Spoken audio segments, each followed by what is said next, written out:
Hello and welcome to the Smart Divorce podcast. Today is our 100th episode and I'm so very proud of that fact. And obviously I'd like to thank all of you for carrying on listening. But we've got a very, very special guest today who I'm so delighted she's agreed to join us for this special episode. So Susan Leigh was our first ever guest on the Smart Divorce podcast. Her episode is still the most popular episode listened to by our listeners. So we thought we'd do a reboot. So Susan, thank you so much for agreeing to join me again. My pleasure. I hope we've not aged that much since we started 100 episodes. That's some going, isn't it? Well done to you, actually, for putting out all that information and support and advice for people. That's really, really good to go, you know? It seems to be well regarded by people who've listened. So yeah. I'm really pleased about that. And it's great to give something back to the community as well. And I hope people do find it really useful. For those of our listeners who have not yet come across you in various of the episodes that we've recorded over time, would you just give us an introduction and tell everybody a bit about who you are and what you do?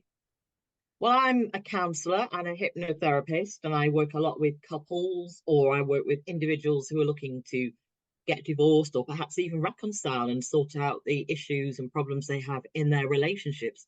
I'm co-author of our book that all various experts on this site co-wrote together, which is Your Divorce Handbook. It's what you do next that counts, because it is what you do next that does make a difference, whether you're going to be angry or go into that sort of negative phase and never talk about anybody ever again or meet anybody ever again, or indeed if you want to move on. And that book is a great book for all the various stepping stones you need to do. It's completely up to date with all the latest legal information, all the latest mediation and financial information.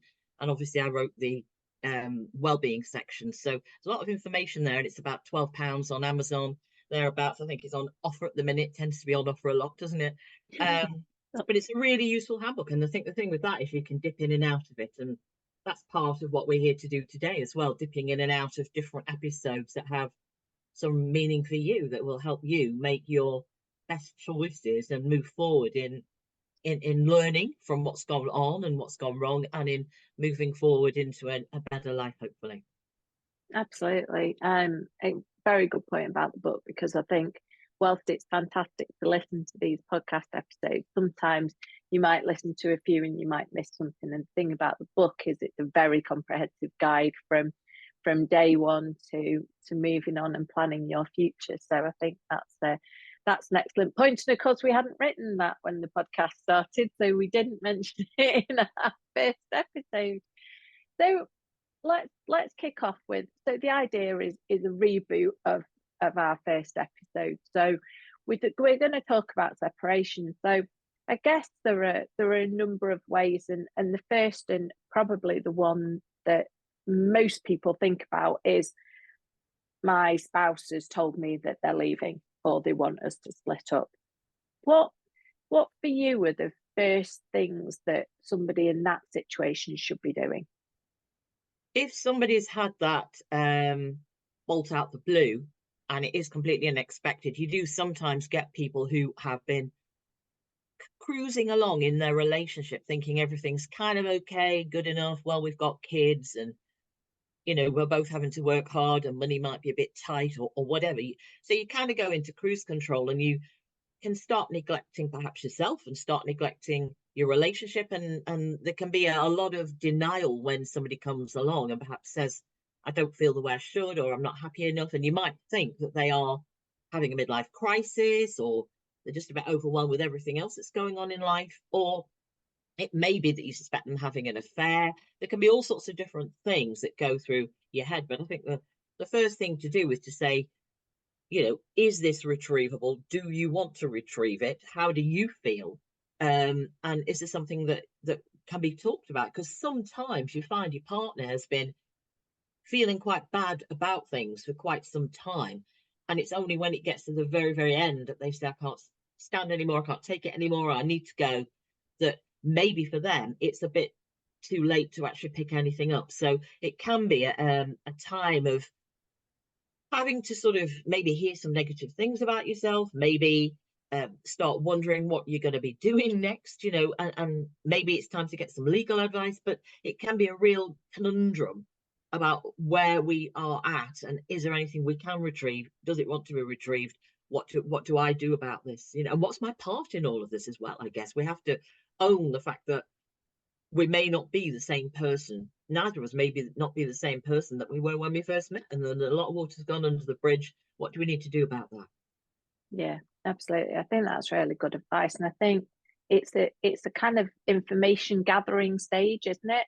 It's not necessarily the point to like race off and file for divorce, but more kind of sit and think about what's next and gather some, like you say, gather some legal information. At this point, is it a point that you think that what you do can help? I do, because whether it's you that's walking away or your partner that's walking away, either way, there are things that cause confusion, and very few people are necessarily at a stage of saying, that's it, it's over, I'm finished. Often people feel guilty, they feel hurt, they feel a failure. There can be a lot of things going on that perhaps need sorting out at that point. And sometimes people are saying, I want to divorce, it's over, because they want to put a rocket in the relationship and get things moving again, and see if there's any embers that can be ignited and turn them into some sort of relationship again. So people like myself, counselors, therapists, can be useful either for the couples counselling, even if people are wanting to break up. I've had couples come to me who sat down and they said, we want to break up amicably. We don't want to be rehashing and going round and round and round in circles, repeating the same vitriol and anger and frustration. This because of, and you said this, and I, we can be doing that for weeks on end, and indeed many couples do. So either coming to see somebody like me to try to sort out what's going on in the relationship, to actually hear what each other has to say. Because, for example, there's a couple I'm working with at the minute, and she is in danger. He's had several affairs, and she's in danger of every time they meet, when they're together, that of going over, why did you do it? What happened? How many times? What did you say? Well, that happened. And repeating all of that over and over again gets nobody anywhere, and actually just succeeds in pushing the pair of them further apart. So going to see somebody like myself means that I can, referee it really, and say, okay, let's, we've heard that, he needs to answer some of those things for you. You're entitled to ask, but if you're wanting to move forward, you've got to accept there's two people in the conversation, and that means listening to the other person as well as saying your piece, and not interrupting, not second guessing what they're going to say, not jumping in, not saying, oh, but hang on a minute, no justifications needed, just listening to what they say, because the other person has a point of view too, and that's why you're there. Yeah, absolutely. I think you're right. I think quite often in these situations, there is a possibility of reconciliation, isn't there? If that's what both of you want, there are places to go. It's not necessarily let's jump in and move quickly. Another thing that I've discovered, I guess, over the course of the last 100 episodes that we've recorded, is that a lot of the time there's one party who is emotionally much further ahead than the other. Perhaps if they've been the one who's made that decision, perhaps they made that decision 6 months ago, 9 months ago, and they've been getting their ducks in a row, and they've been getting used to getting their emotions in order, maybe even seeing a therapist or a counsellor during that period of time. So for you, if it's fault out of the blue, it's even more important to get that emotional support and give yourself a bit of time, isn't it? Yeah, definitely. If because, as I said a minute ago, it is often the case that one person has slowly been coming to the realization that they're not happy, that there's something wrong, that is this it? Is this my life now? Mortgage, kids, overtime, to one holiday a year to some camping or something that they can't, because they've no money and they can't do the things they'd like to do. And they've maybe had hobbies and interests that have gone by the wayside. They may have lost a lot of their friends. They may have things that they wanted to do, dreams that they were going to share together.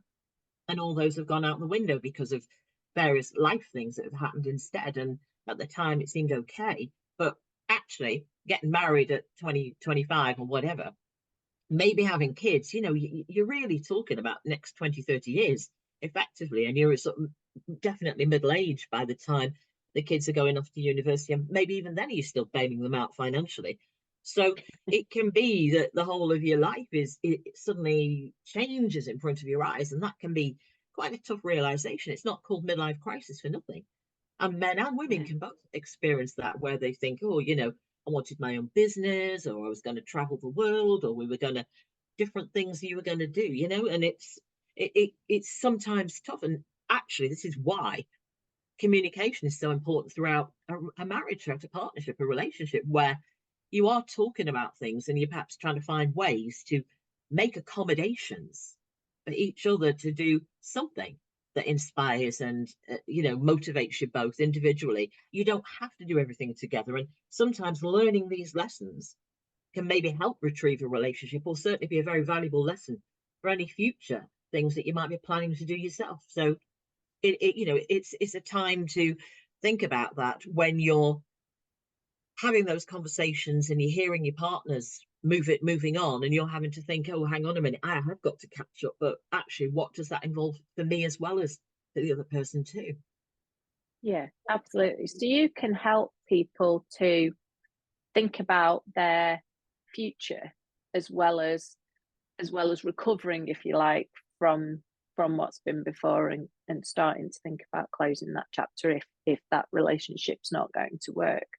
Which I think when we talk about divorce, we think, oh yeah, I'll go and see a solicitor, or I'll go and get a mediator involved. You might possibly think you need someone to sort your finances, but I think fair of few actually think I need that emotional support, and probably that's the most important thing to get you through this divorce in one piece, isn't it? Yeah, and actually, not being funny, it can actually save quite a lot of money, because I get quite a few Absolutely. lawyers sending people to me who say, it's only fair. I can't really keep seeing this person, because every time they come, they spend the whole hour with me in tears, and they're charging whatever they're charging, several £100s quite often for an hour or so session, and they're stuck in tears, not able to move forward because they can't believe what's happened, or they're devastated about the whole situation. And so sometimes seeing a therapist to help work through the grief and the emotional different stages that we go through can actually be helpful. And also you do some healing work about it all at the same time too. So that can be really important, a really important point to make as well. Yeah, you're absolutely right. And let's be honest, and lawyers do a fantastic job of dealing with the legal side of divorce, but that's what they're qualified to do, deal with the legal side of divorce. They are not in any way qualified counsellors or therapists. So spending your time trying to work through that side of things with a lawyer is not only terribly expensive, but actually they're not going to be able to provide you with the right support that you need in that way either. Yes, that's such a lot of sense as well, definitely, yeah. And another thing, often, I've had people say to me, yeah, at what point do you go and see a lawyer? Well, I think it's good to have your information. It's good to know where you stand. It's good to know what the steps are. To some extent, our book can help with that. But even so, seeing a lawyer to get your own personal situation sorted can be really useful, because you know what you stand to lose, what you're entitled to, what you stand to gain, all those different things that help you feel more in control. But at the same time, getting the other advice you need, your financial advice, whether you can afford a house, a mortgage, or whatever, all those different parts too give you that whole knowledge is power. And it does help you feel more in control and less at the whimsy of perhaps what's actually going on around you, or the threats that you've been hearing about. You'll be left with nothing, and you'll be in a tent on the field if you're not careful. That kind of thing, where you perhaps do need to actually get some proper information, so you feel less out at sea and less afraid of what might happen. Yeah, and that's the word, isn't it? Afraid. It's that fear from, where am I going to live? How am I going to afford to pay my bills? What am I going to get from them? What's going to happen to the children? Those are the big fears, aren't they? That we start to see in this situation. I wonder, I was just sort of thinking, and I don't think this is something that we covered in the first episode, but I'm thinking about there is still a slight stigma attached to seeing a therapist, seeing a counsellor in the UK. You know, you go to the US and everyone's got a therapist, and there's no kind of stigma about it. And I think in the UK there's a little bit more reticent to talk about it. And I just wondered if you could just give us an idea of what happens when somebody comes to see you for the first time, just so that we try and remove that fear. Because obviously I know that you're a lovely lady, and it's not terrifying at all coming to see you, and I'm sure our listeners will get that just from listening to you. But what happens when someone comes to see you for the first time? Well, every session is tailored to the individual, but as a loose guide, what I normally do on a first session, I allow a couple of hours, and we spend the first hour talking about why you're here, what's going on, what went wrong, what are you looking for, what do you want to achieve. Tell me a bit about yourself. What are your experiences, your past experiences of relationships? You know, what was your parents' relationship like, for example? You know, what are you mirroring in yourself, in your relationships? What are your expectations? Because we often have traditional views that come through. They're called intergenerational. We often have our views that come through from the traditions of the past. So understanding ourselves is one of the big keys to going to see a therapist. And then normally after about an hour or so, I say, right, well, you know, I'll do summations right the way through. It seems to me what we're talking about is this, and seems to me what you're feeling is that, and what you're looking for is this. So we kind of agree what the agenda will be. And then normally on the first session, I will do some hypnotherapy. And that on a first session is often about relaxing, letting go, feeling more positive, more calm, less tense, less stressed out. Because often stress is a biggie, even, you know, in a situation like this, particularly where there are so many unquantifiables floating around, you don't know what's going on.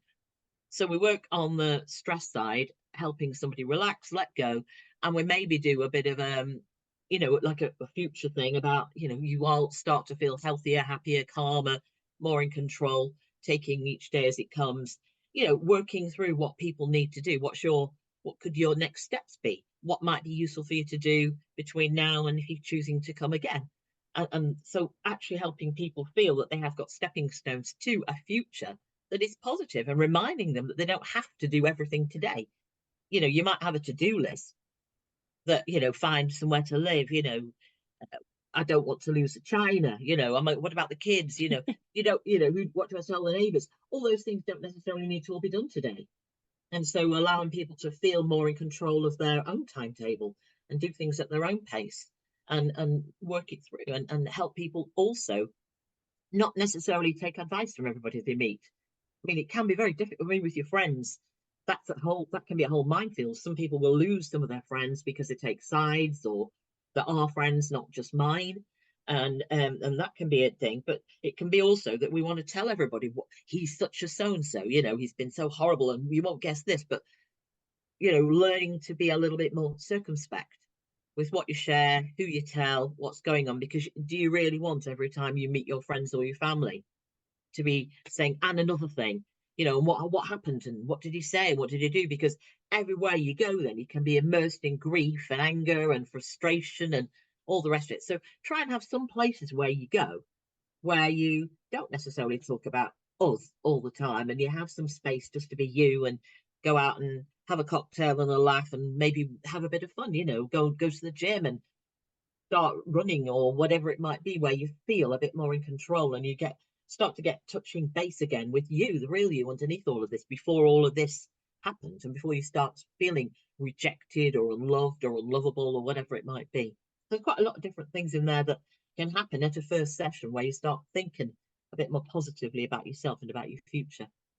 Yeah, absolutely. God, there's so much that's brought up for me to kind of ask about now.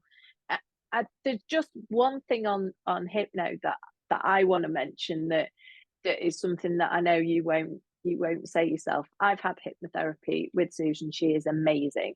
Hypnotherapy is not the same as the hypnosis that you see Paul McKenna doing on the telly and making people quack like a duck or like or behave like a baby or whatever. It's a serious type of therapy, and certainly I know it works for a lot of people. It's the same with any therapy, different things work for different people. But if you've not tried it, don't be scared of it. It's a very, I found it a very deep form of relaxation that Susan's spoken about. So I just wanted to mention that because I know it is something that a lot of people are a bit wary about, and I'll be brutally honest, cards on the table, as you know. I was incredibly wary the first time, but have carried on going back for more many times since. Yeah. So very, very strongly recommend that. But on the friends thing, this is something that I know you feel very strongly about, and you've written a fantastic blog which is available on our website, which I would recommend that you go and check out, because it is something that you do sometimes lose some of your friends, but I also think you sometimes find out who your real friends are about finding out who's actually there for you when you go through a situation like this. It's the same with any sort of trauma in life. You find out who your real friends are. But also it's important, and I know this is something that you've talked about before, not to spend the whole time when you're with your friends talking about the drama of your divorce, because actually that doesn't do you or them any good. Do you want to just expand a little bit on that? Because I know that's something that you've talked about previously. Well, it's good to have support, and it's good to have people that you can talk to. And it's good to have people who will be horrified, put their arms around you, let you cry, let you moan, let you listen to their advice, whatever it might be. And we all need outlets like that. And so that is important. But I think there comes a point where we have to start realizing that I've had people say I'm even boring myself, so I don't even know how they're feeling, because I'm talking about it that much and it's constantly on my mind. Of course it is. But at the same time, there's space to, say, let's go for a walk together, or let's go and window shop, or let's go and, I don't know, play, somewhere or other, have a game of something, and do different things, so that you have spaces in your day, in your life, in your week, where it's not all about me or us or him or her or whoever, that we're able to actually have some respite from it all. And I think the thing with friends as well is that, yes, you will potentially lose some because they will take sides, or they'll feel bad for you, or they might not know what to say, or whatever it might be. But we also know that our friends are very good at giving advice. And I think one thing about advice from friends is they probably will want what's best for you, but they will also have some interest in the outcome. So if you were thinking of starting afresh and moving from the north right down to the south or something, then they might not want you to go, and they might not want to lose you. So just think about that your friends will potentially have a vested interest in the outcome of what your decisions are going to be. They might be saying, oh, don't bother doing that, or why don't you stay here, or come, whatever. And it is a time where you can sort of respectfully say, thank you very much, I really appreciate what you're saying, leave it with me, I'll think about it. You don't have to say get lost or go away, but you can actually appreciate their input, but really take your time and go away and work it out for yourself. And another thing about friends is that sometimes, as a happy medium between leaving home, having to sell it and it's sold or whatever, and starting anew someplace, they may offer you a house share. And I think a house share can be really, really good initially after a separation, because you will have people around, even if you hardly speak to them or your paths don't really cross that much. But it's good to have people there, a house share of some kind, whether it's friends or you've just seen it advertised or it's family or whatever.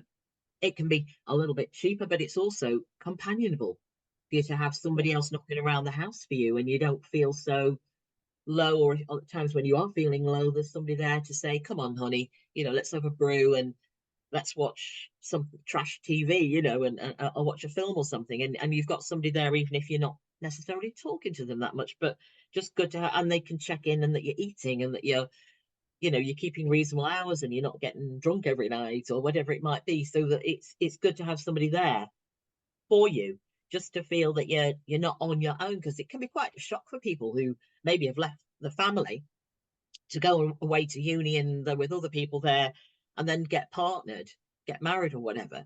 For some people it might be the very first time on their own, living alone. So that can be quite a shock too, particularly if you're sharing access. If you've got children, you're sharing access visits and things like that, and there are times when you are literally by yourself. So sometimes getting a house share can be a useful thing to do in the interim until you're really clear about what you want, and you're feeling healed and ready to move on.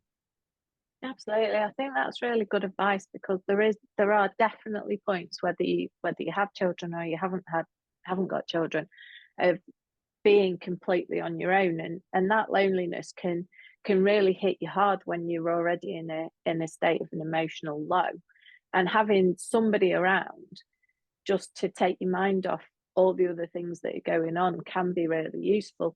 And a house share can be used in a situation of bird nesting.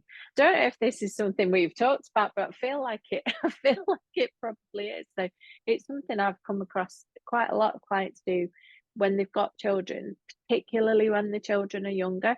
So the children would stay in the house. So rather than them moving between mum and dad, they stay in the house and mum and dad move in and out, depending on whose turn it is to look after them on that particular day. And that can give that extra stability to the children whilst you're working things out. And when you're not due to be in the family home, perhaps staying with friends or having a house share is a good option, rather than renting an additional place and having that cost whilst you're undertaking the whole process of divorce and so on. So I do think that's I've got an people doing excellent that at idea. the minute. I've got a couple doing that at the minute, where he moved out and he did do a rental, Yeah, and now when he comes to the family home, she goes to his place. yeah, So and it's a similar thing that you're talking about, where it does cut down on the expense of but maybe having two places where you're going in the interim while you're deciding what you're doing, that there is that opportunity to give the kids stability. They can go to the same school, still see their friends, and everything's as normal as it possibly can be at the time. And also they're not necessarily coming across mum and dad arguing all the time, because there can be a sort of quite a slick handover, if you like, where one moves out and the other moves in. absolutely. I mean, it's probably not something you want to do for the long term, because moving stuff in and out, it is a bit of a pain, just like it's a bit of a pain to move the kids' stuff off. But you tend to have two lots of things which you're probably not going to do while you're bird nesting. But certainly for the first 12 months, 24 months, maybe even just while you figure things out and get things organized, I do think it can be a really useful starting point for moving forward. So yeah, and I think it also can answer some questions about where we're going to live. That's not an immediate question that needs answering if you've got this temporary solution which works well enough for the first few months. Yeah, I mean a certain amount of discretion and respect has got to be Of course. accommodated if you're doing that. You don't want to be going and finding your strange partner's new partner, and their stuff is all around the Yeah, place or whatever. There's a certain amount of discretion and respect required, but at the of course. same time, it is about being, actually, I mean, it's sometimes like doing that can be a positive way of transitioning into separation, because if you meet and you're just fleetingly sharing, if we're out of cornflakes or whatever, don't forget there's netball tonight, all those different things, you can end up speaking in a more humane way to each other, being more, you're not going to be lovers anymore, but you can at least be mindful that each other is playing a valuable role in your kids' lives, and that is an important thing to remember. Yeah, absolutely. And in terms of other things that come up a lot when you see people who are in their first flings of separation, that sounds like completely the wrong phrase, but have first gone through separation, whether it's planned that they've decided to separate as a couple, or whether it's been something that's forced on them, what are the other things that tend to come up for them other than housing? Well, I think relationships, friend, what we're doing with our friends, where we're going, who keeps a gym membership, all those sorts of things that you really don't necessarily think about, dispersal of treasured things. I want that vase. No, you're not having it. It was it was a gift from my great aunt. That kind of thing, Yeah. possessions, the way you look. I mean, sometimes people in the early stages of breaking up, they'll lose weight and they'll get fitter and toned and all the rest of it, and their partner can be suddenly, who is this? What's going on?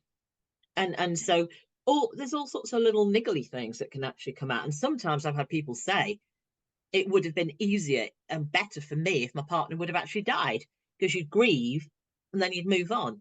And if you see your estranged partner suddenly getting fitter and healthier and happier, going out, going to clubs and joining, I don't know, trips and things, if you suddenly see them living a good life and you never did that together, that can be very, very difficult to get used to the idea of them having a life apart from you, separate from you, better than they had with you. And so that is that can be sometimes a tough one to digest as well. But we have to accept that things have transitioned, things have moved on. If it's not reconcilable, then what are we going to do about it? How are we going to do it together? Yeah, I think that's a really good point, because, and not minimizing at all anybody who has had a partner or spouse pass away, but there are certain ways in which it would be easier. You're not going to see them wandering down the street with a new partner, which can be really difficult, and it can mean that the grieving process can be extended, because you're seeing them. You're not just grieving them going, you're grieving them going, but actually entering into a new life themselves, perhaps with somebody new, as you say, perhaps changing some of the things that actually, if they'd changed when you were together, that might have improved things, which can be really, really difficult to get your head around, can't it? Yeah, definitely. Yeah. And they've got more money, perhaps, if the way, I mean, I've again, one of the couples that I work with, he had a really, really good job and he left and got himself some fabulous deluxe penthouse apartment thing. And she's managing 3 kids, trying to work and cope with the various them going to see dad and coming back with all these fabulous gifts and things. And she's managing on a really tight budget, and that those sorts of things are very, very hard. With a miscellaneous array of fabulous, clothes scattered all over the place, and obviously all sorts of things happening there. Very, very difficult when you're severely limited financially, time wise, emotionally, kids wise, all those things that can be difficult. And then you see your other partner, as you say, swanning down the street arm in arm with some gorgeous young person, and it's not easy. It's not easy to digest at all. Yeah, absolutely, absolutely. And that actually brings me on to something that we probably should touch on, and that's dating. So I guess there's a temptation when you do separate to leap straight into the dating pool. And I guess the way that most people do that now is via online dating. Is that a good idea? Well, it used to be called on the rebound, and Did your first relationship after a breakup was a rebound, and the point of that was that you would be right. Well, I'll show him or her, I'll show him or her that I've still got it, that I'm still sexy and fit and vibrant, and can go to clubs or bars or whatever it might be, where you're tending to perhaps hope to meet people or indeed go online. I think the thing is, it is again about being quite tentative, about being wary of some of the fears there may be about online dating. You don't necessarily know what you're getting. When it turns up, it's not always what you thought you were getting. Some people are married. Some people are looking to scam other people. So, it's still keeping your intelligent brain working, where you are, trusting your gut, you're being a bit insightful or being a bit careful about what you say, about what you give away in terms of information or anything else. So, yes, absolutely, get out there and feel fit and active and test the waters. But, every situation has pros and cons. And so being on your own for a time can be quite useful in the sense that you get to know yourself better, you get to know what you like, you get to know what you want, you get to know what you're prepared to compromise, what you're prepared to make allowances for. But, you know, and those things, that information can take a little while to assimilate, where when you're just diving back and wanting to show your ex-partner that you're attractive and everything, you know. But just think about it, you know, sometimes being on your own, one of my little pet sayings that I love is there's no lonelier place on the planet than in a loveless relationship. And I still adhere to that. I think that's really true. There's no lonelier place than being with somebody who's yawning when you're speaking, or looking over your head, or tapping the floor, or metaphorically sighing, or whatever, shifting the position because they're irritated or whatever. And you know, you go in a room and they go out. You know, the body distance between the pair of you is getting bigger and bigger and bigger. So, you know, sometimes just thinking, okay, I'm on my own. I'm going to have a little bit of time to stay in bed and eat toast, to watch what I want on TV, you know, to do things that, you know, sleep, you know, like a star in the whole bed, you know, all those different things that we can do on our own that are really great, you know, and appreciating those, you know. Yeah, I think you're absolutely right. And I think some of it about taking a bit of time. I know that I have friends who have leapt quite quickly into the dating pool again, and gone on online dates, and yeah, maybe had a bit of fun, but fairly quickly realised, actually, I'm not ready for this yet. This was about having a bit of fun. This wasn't about trying to find a serious relationship again, because I'm not there. I'm not in that headspace yet. And sometimes, as you say, taking a bit of time is incredibly valuable thing to do, and can really help future relationships, about thinking about what did go wrong and what was my part in that, and trying to work on yourself a bit and find out who you are, but also work on yourself so that you're in a better emotional space as well. I think that's incredibly valuable. You won't believe this, Susan, but we are nearing the end of our time together, amazingly. Yeah. Let me just share a little story with you. I think this is a true story. One of my clients said, Ask. like, you know, I'm on my own, and my friend came around shortly after she was going through some really difficult time with her husband, who was incredibly wealthy. I mean, they'd got this fabulous plot of land. He built this fantastic house. It won top prizes, design prizes, wonderful, wonderful house. And I was on my own, and this friend of mine came around to see me, and she was walking around my house, and I'm thinking, God, you know, compared to hers, it's a little tiny thing. So she's walking around, and she went, you know what, Susan, I really envy you. And I said, why? You know, what do you envy me for? She says, this is all yours. And I thought, you know what? She's got this fabulous house, this multimillionaire lifestyle, you know, brand new car, Mercedes, personal plated Mercedes every year, holidays all over the place, you know, 3 or 4 fabulous holidays every year. And she's envying me. And I just thought that is a really thought-provoking aspect of what the work that we do, where we have to sort of change our perspective and actually realize actually what one person's looking at might not be the same that we're looking at, you know. And it's interesting sometimes to just think, actually, even if, I mean, this is one thing I always say to my people, when you're, you know, even if you've moved into a bed sitter, you've got one room in somebody's house, make your mark on that place.